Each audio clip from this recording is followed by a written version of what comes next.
Before we start the video, I just want to say that all the footage in this video is actually of the iPhone 11 Pro Max.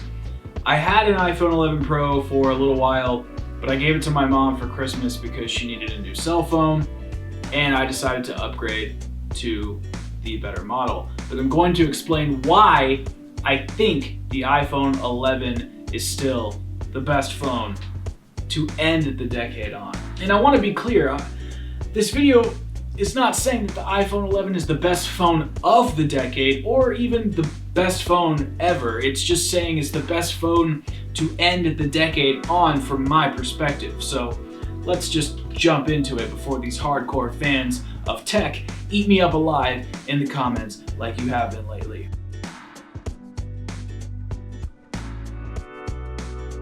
I've been using Android phones for the last half decade or so, and I'm gonna make another video talking about how I've made the switch back to Apple and why I think Apple is innately better for the average person and even for high-end users. While I think Android is great, I still think that there are some things that are lacking with it that essentially make Apple the better buy. Samsung is the only company that can really come close to touching Apple's kingdom. I say that with a lot of respect, as I personally think that the Galaxy Note 10 Plus is the best phone of 2019, and perhaps even of the last few years. Obviously, you've seen the title of this video. I think it's clear what I'm trying to say. The iPhone 11 is the best phone to end the decade on. I guess I have a few things to say before I dive into the reasons why I think the iPhone 11 is the best phone to end the decade on. I have used a few smartphones in my day, and in this decade I've used a good amount of them.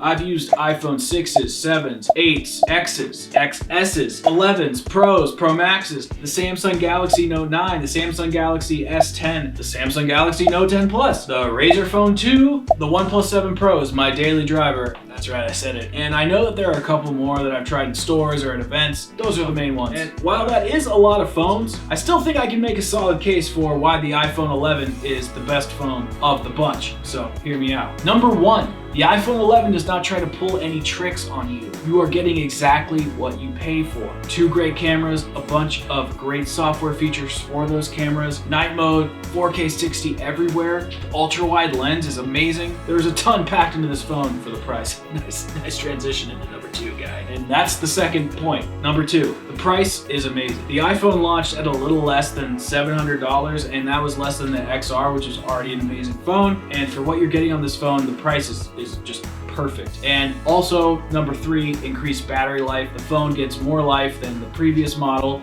And while it doesn't technically compete with the Pro Max, the power user is going to use that battery life more than the iPhone 11 user.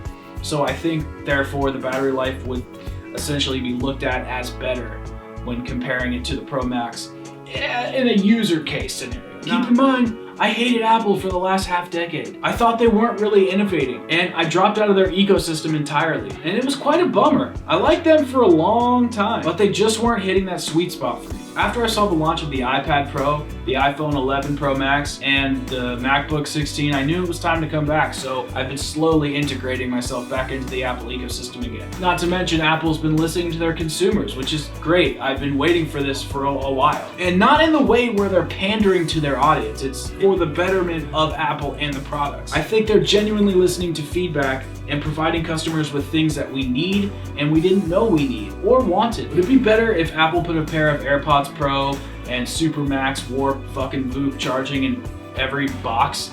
Yes, of course, but that's not what Apple does. And I think something that people overlook all the time is the software experience and the experience Apple provides in general. And customers are starting to take advantage of that, and they don't really realize it because they've just gotten used to the comfort of Apple. And I want to talk about that in another video. Why are all these things important? They're important because they are highlighting what the average consumer wants and needs and are putting it at an affordable price. Obviously, for me, I like the higher end product, so I chose the Pro Max, and that's fine. But for people like my mom, my uncle, my cousin, my girlfriend, they like the products that are straight to the point and that are going to get them to where they need to go. Will this phone take great photos? Check. Does it have good battery life? Check. Decent screen and modern-esque design? Check. I know we've heard every tech YouTuber talk about how these things are great And I seem repetitive, I know, but that's because these things are true. Why it is the best phone to end the decade on is because of these reasons, as well as the legacy that Apple has created for themselves. Things like the premium service,